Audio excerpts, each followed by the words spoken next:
বামন পুরাণে আছে ইন্দ্র দেবী দুর্গাকে বিন্ধ্য পর্বতে প্রতিষ্ঠা করেছিলেন এবং দেবতাদের পূজা পেয়ে তিনি বিন্ধ্যবাসিনী নামে পরিচিতি লাভ করেন।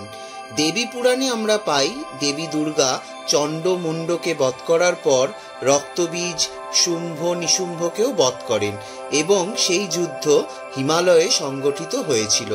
কোনো কোনো পুরাণের মতে সেই যুদ্ধ হয়েছিল বিন্ধ্যাচলে।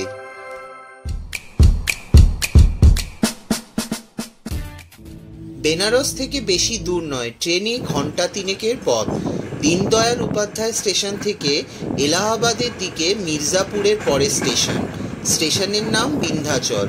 এখানেই আছে 51 মহাপীঠের অন্যতম দেবীর পীঠ দেবী বিন্ধ্যবাসিনী এবং তার ভৈরব হলেন পুণ্যভাজন। শিবচরিত মতে এখানে সতীর বাম পদাঙ্গুলি পতিত হয়েছিল। বীরভূমের নলহাটির নলাটেশ্বরী মন্দিরের মতো ছোট্ট একটি পাহাড়ের ওপর এই মন্দির। সাধারণত যাত্রীরা বাসে অথবা ট্রেকারে এলাহাবাদ অথবা বেনারস থেকে এসে দেবী দর্শন করেন। পাহাড়ের ওপরে এক চূড়া বিশিষ্ট মন্দির, বেশি বড় নয়, তার প্রাঙ্গণও বড় নয়, লোহার রেলিং দিয়ে ঘেরা, কিন্তু মায়ের দর্শনান্তে মন ভরে ওঠে আত্মতৃপ্তিতে। পাথরের দেবী এখানে সিংহবাহনা অষ্টভুজা রূপে পূজিতা। যারা পাহাড় বলে ভয় পেয়ে পিছিয়ে যাবেন তাদেরকে বলি মনে জোর রাখুন আর মাকে ডাকুন, তিনি আপনাকে সহজেই মাতৃদর্শনের ব্যবস্থা করে দেবেন। আর যদি মায়ের প্রতি বিশ্বাস না রাখতে পারেন তাহলে পথের ধারে দোকানগুলিতে পথ চলতি লাঠি পেয়ে যাবেন, তার সাহায্যেই না হয় মাকে দর্শন করবেন। অন্যান্য শক্তিপীঠের মতো এখানেও অনেক তন্ত্রাভিলাষী দেখা মিলবে বিন্ধ্যবাসিনী দুর্গা এবং কালী মন্দিরে। বিন্ধ্যবাসিনী মন্দির থেকে 5 কিলোমিটার দূরে পাহাড়ি জঙ্গলের মধ্যে অবস্থিত কালী মন্দির। অটোরিকশা করে সেখানে যাওয়া যায়।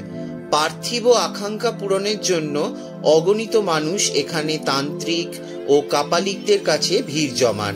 এই ভিড় সাগরের উত্তাল তরঙ্গের ন্যায় হয়ে ওঠে প্রতি বছর নবরাত্রির সময়।